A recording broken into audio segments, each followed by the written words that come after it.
More award-winning podcasts. The latest from our daily newsletter at podnews.net.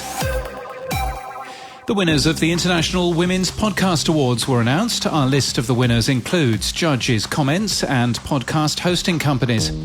After Podtrac told us that purchased podcast plays in game apps were consistent with IAB guidelines, the IAB's Eric John has told Bloomberg that the standards are in a continual state of review. Elsewhere, though, the practice has been widely criticised. The feed to Kara Swisher's former podcast Sway has been repurposed by the New York Times to now be used by tech show Hard Fork. Swisher is annoyed, Walt Mossberg is upset, as are others. 5 editorial people from Spotify's podcast team were laid off this month, reports Ashley Carman. Meanwhile, the BBC World Service has announced more than 380 potential job cuts.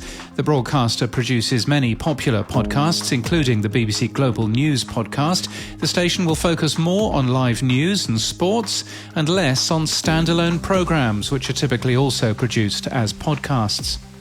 In Delhi, in India, HT Smartcast says it's achieved more than 100 million podcast listens over the past year from more than 200 original podcast shows.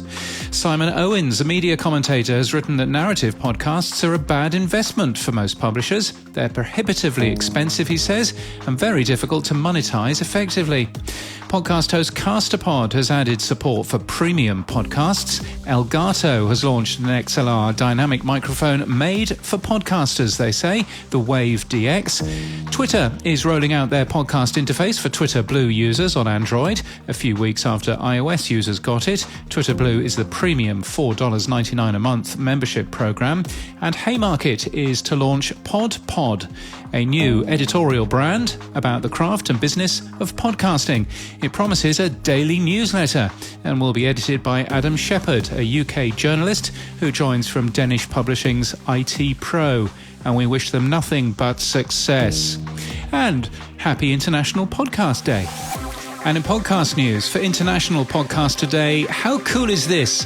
Has released the Cool Ideas song, a parody song with more than 80 ideas from the podcast. Bible John, Creation of a Serial Killer, is new from BBC Scotland this weekend. It looks at a series of murders in the late 1960s which stopped as mysteriously as they began and led to new information which could significantly change what's known about the case.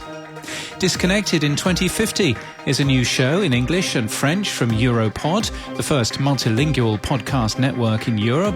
Europod relaunches its podcast network today, aiming to use podcasts as a favoured and trusted channel to reach the 76.6 million podcast listeners in Europe.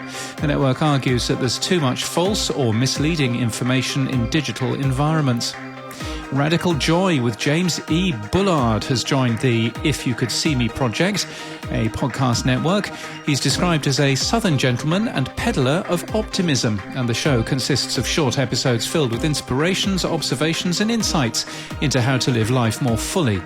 And Hello Ross is new today from Cumulus Media, featuring long-form interviews with entertainment journalist Ross Matthews. Today's inaugural episode features an in-depth interview with Chelsea Handler. And that's the latest from our newsletter. To read all the stories and subscribe, we're at podnews.net.